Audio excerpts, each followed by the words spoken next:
It's time to talk about skin tone and mixing paint. But before we begin, let's go over our supply list. You're going to need Mars Black, Burnt Umber, Burnt Sienna, Naples Yellow, and Titanium White paint. We're going to use some glazing medium, and you'll need a small bottle for water. We're going to use 5 colors to match many skin tones. What we're looking at in Figure 1 is a color chart of our 5 colors. I've divided them into 2 groups. Burnt Sienna goes in both groups. Group 1A has darker colors, and Group 1B has lighter colors. If we're going to paint someone with dark skin, we would look at Group 1A. If we're going to paint someone with lighter skin, we'd look at Group 1B. Figure 2 gives you a starting point for mixing paint. It has the 3 main types of skin tone. First is 2A. 2A is for the darkest skin tones, shadows, and the darkest areas. Second, we have 2B. 2B is for medium skin tones and shadows. Third, we have 2C. It's for the lightest skin tones, the lightest areas, and highlights. Besides each color is the formula I use to mix them. I measure the paint in parts. A part is a unit of measurement. A part equals whatever amount of paint you squeeze out of your tube first. Here's an example. We're going to make color 2C. It's 1 part burnt sienna, 1 part Naples yellow, and 1 part titanium white. All the colors are about the same amount, and that's what the formula calls for. Now we mix. Here's another example. We're going to use 1 part Mars Black and 1 part Burnt Umber. Mars Black and Burnt Umber are about the same amount. Before we mix, though, we add a few drops of water and a drop of glazing medium. Let me show you how we use the 3 main skin tone colors by matching the color of my hand. The medium skin tone 3A is closest to my skin color, but not close enough.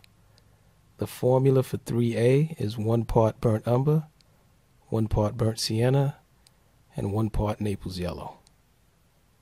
And here's how I adjusted it in 3B. I added more Burnt Umber and Naples Yellow. I like it, but it's not dark enough. I changed it in 3C by adding some more Burnt Umber. I'm on the right track, but it's still not dark enough. So I add more Burnt Umber to 3D. I think this color's fine, so I stop here. Here's an example of how I'd mix a lighter skin tone. 4A is the color I use to mix lighter skin tones, but it's a bit darker than what I have in mind. In 4B, I keep the same formula, but I add 2 parts titanium white. Now a touch is a very small amount. It's what a pinch or a drop is to a recipe. It fits right on the tip of your brush. 4B isn't light enough, but I'm on the right track. Now, 4C's formula is like 4B's formula, but I add 3 parts titanium white. It's better, but it's still not light enough. In 4D, I add 2 touches of burnt sienna, 1 touch of Naples yellow, and 3 parts titanium white. It looks fine to me, so I stop here. The 3 main skin tones serve as a starting point for mixing paint. They won't give you an exact match, but it should give you something close. Play with the colors so you can get a handle on them. Try to match your own skin tone. Have fun with it, and don't be too serious. Trying to be perfect here will sabotage your success. Here's the picture we're going to paint. It's called the reference picture.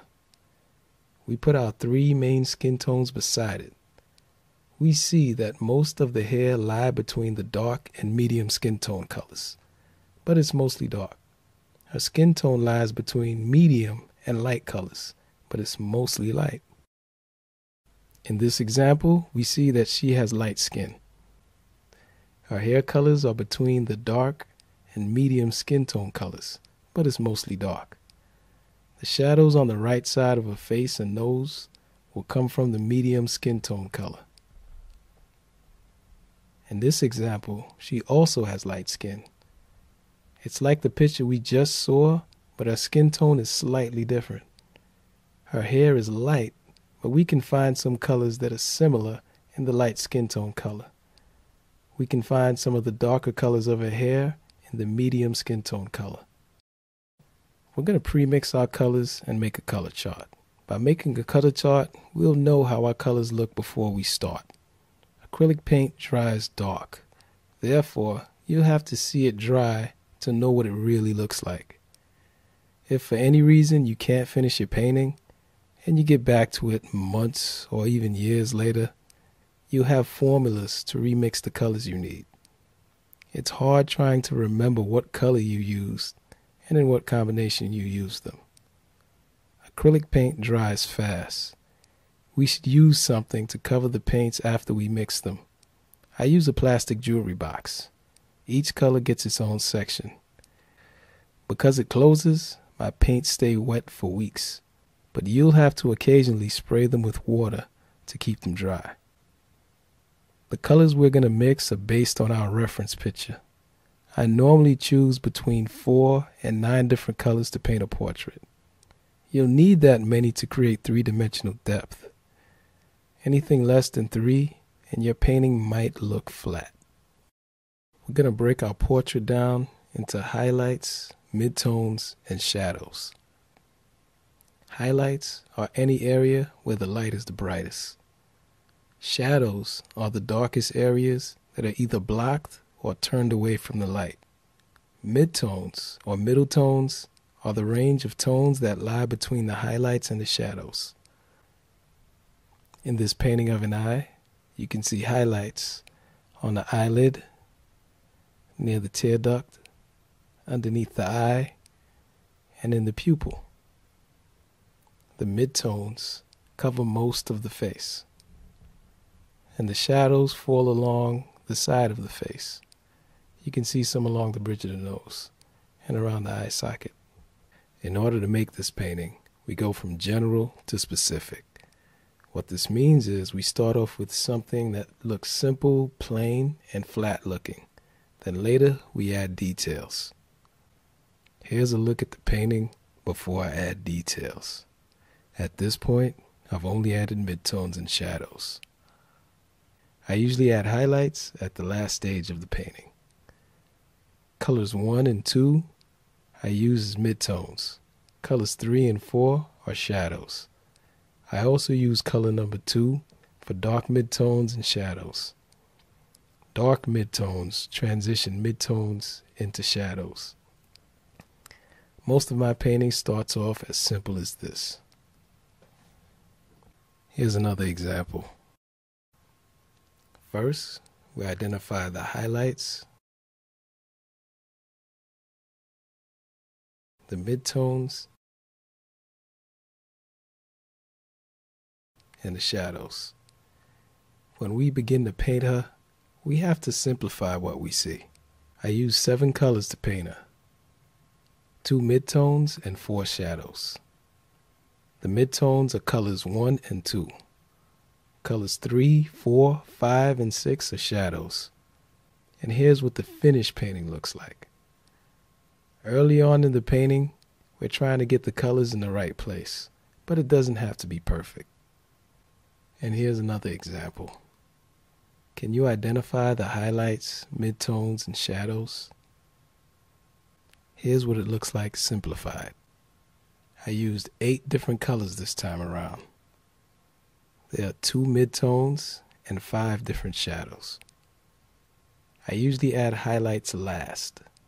I use the same skin tone colors for the hair. Here's what the finished painting looks like. For our painting, I chose 5 distinct colors. 1 highlight, 2 midtones, and 2 shadows. Here's what our painting looks like early on in the process. Colors 1 and 2 we use as shadows. Color 3 we use as a shadow and a midtone. Color 4 is a midtone. And color 5 is our highlight. Early on in the painting, I find the basic shape of the colors and I paint them in. And here's what the final painting looks like. In this example, we don't have our 6-color titanium white listed. That's because we won't really be using it that much until the last stage of the painting. Alright, so this is where we are, and this is where we're headed. And this is what we're going to need to do to get here. We're going to start by mixing the paint using these formulas I've provided. Pause here or look in your workbook. Next, we're going to paint, starting with the darkest colors and ending with the lightest. It's going to take several layers of paint before we can move forward to blending. We build up the paint because it's thinned with water and glazing medium, so the paint is really thin. And it's going to take several layers to cover the way that we want it to. If you've ever painted a wall, you know that it usually takes a couple layers of paint before it looks right. If you only paint one layer, it looks streaky.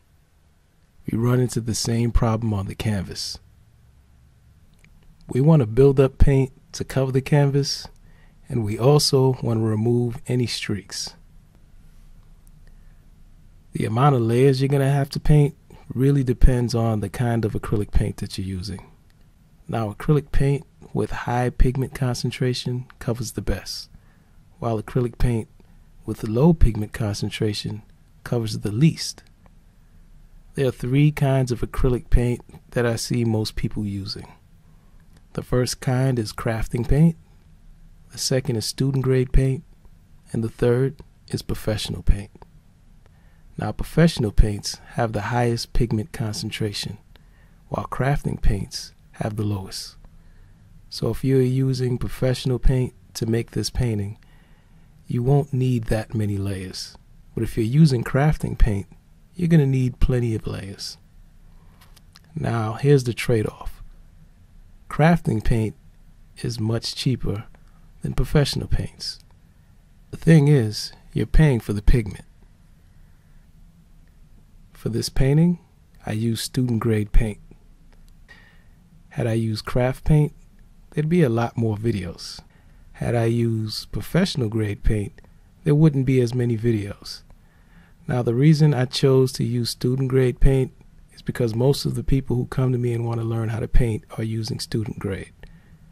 Check with your manufacturer to see what kind of paint that you're using. Well, okay. With that being said, let's start the painting.